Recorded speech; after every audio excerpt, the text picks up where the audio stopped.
Hello, my name is Felicity Powers, and as promised, I am here tonight to talk about control and how it might be linked to your anxiety. I've been working with clients all over the world who experience anxiety at different levels in their life and are ready to get rid of it, ready to live a life without that anxiety. And in all of these sessions that I've been doing, I continue to see some patterns. And I wanted to talk about one pattern today that I see often, and that has a lot to do with control, specifically the amount of control you as a child had in your life when you were a kid, or the amount of control you had when something traumatic happened and everything fell out of your control.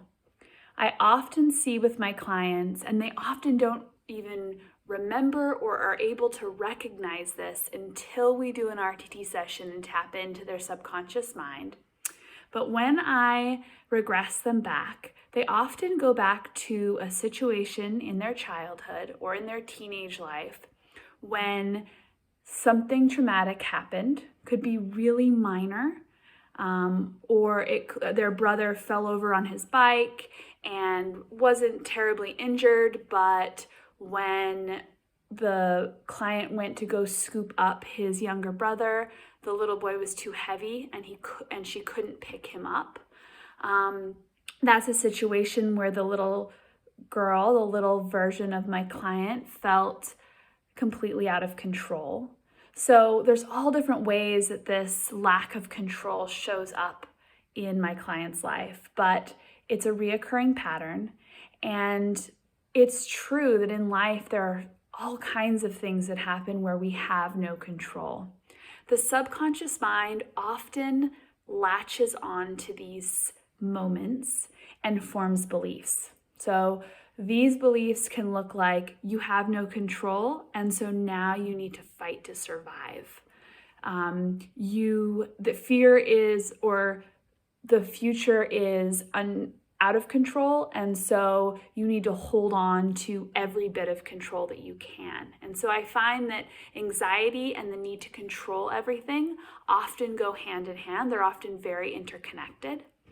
And so when I regress my clients back, we go back to these scenes and we give the little child back their childhood, meaning we go back and we let them know that it's okay, that the world is not a dangerous place, but that one situation that happened did feel dangerous, and that they didn't have control in that scene, but that they are still powerful, that they still have control over their life, that they are going to have the coping skills to be able to handle everything in the future.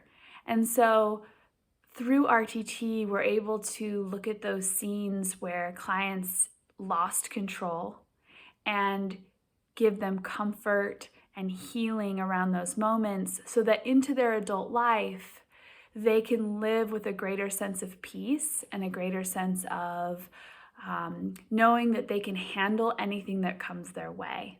And I find that clients often in this healing process give up a lot of the need to control every moment in their lives. Their anxiety fades, and they can enjoy life as it unfolds and be able to rely on those coping skills that they have so that whatever happens in their life, they're standing firm with a tool belt full of coping skills instead of trying to control every moment. And since life isn't controllable, things happen all the time that are out of our control, that is just an anxiety-producing belief that I have to control everything. And so when my clients can give that up, they can then give up that need to control.